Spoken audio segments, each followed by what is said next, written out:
मैं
को हमारे को इनको दे दीजिए।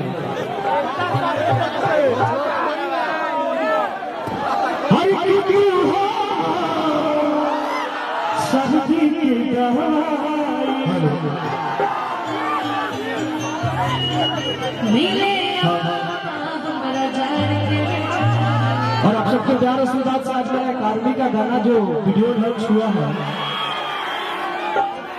लड़का कहा था ना अनुपमा देवी हर की नहीं खेप बात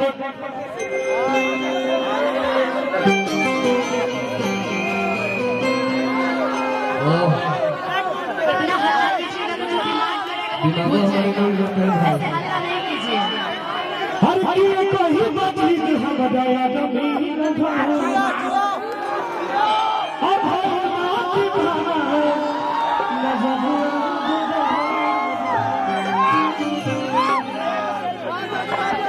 हर की नहीं बाटे के हमारा सांसद दिखाए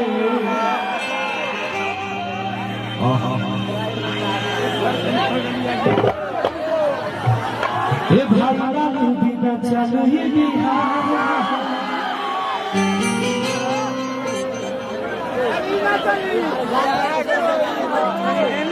हमारी सिक्सर के 6 गली छाती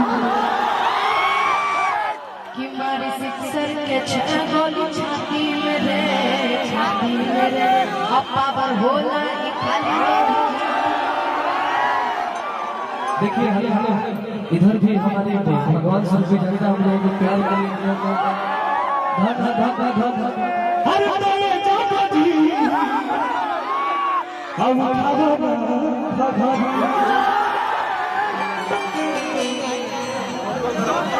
आओ तो भैया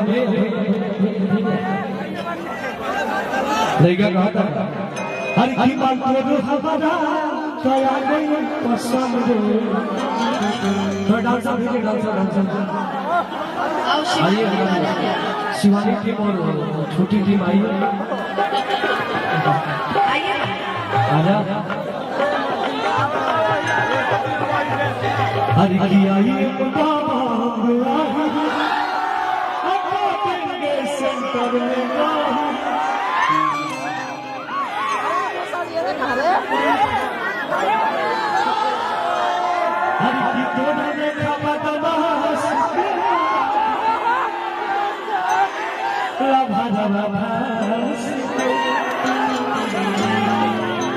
आप लोगों को प्यारा से बात से मेरा कंटिन्यू करना अभी बजट था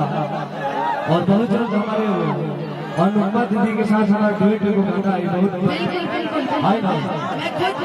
मैं बहुत सारी रिकॉर्डिंग करने वाली हूं इनका बार-बार फरमाइश है बदवा बिना तो मैं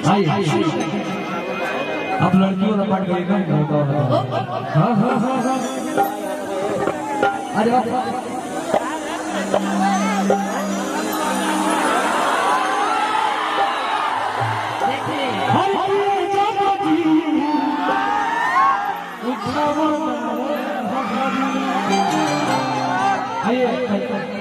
एकदम हिला दिए तो आज बड़ा संभाल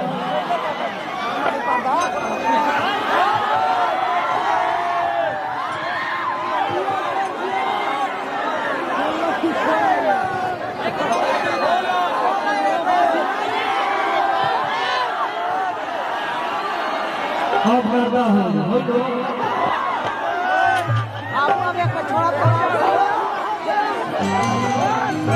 लड़का कहा था ना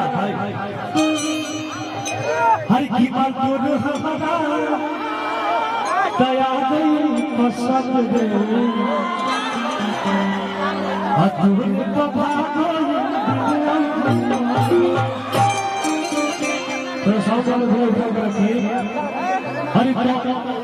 भले ले सब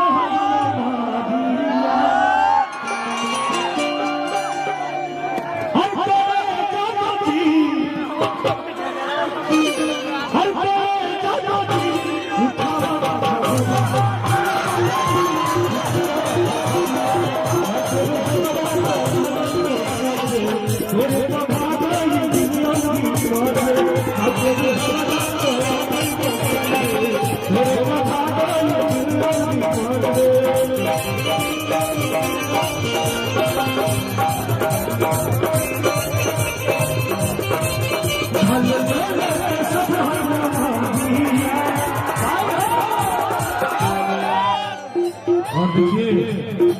आज मुझे इस बात का भी खुशी है कि आज हमारे भोजपुरी के बहुत ही अच्छे मिजाज हमारे जिलों को पहला बार मैं गा रहा हूँ। भोजपुरी के बहुत सारे उस्ताद हमारे गार्जियन खेसारी भैया कलाकारों ने चाहे गोलू राजा भैया चाहे तमाम कलाकारों ने लोगों को इन लोग ने गवा के हिट किए हैं और आज हमें हमारे साथ बजा रहे हैं। छोटी भले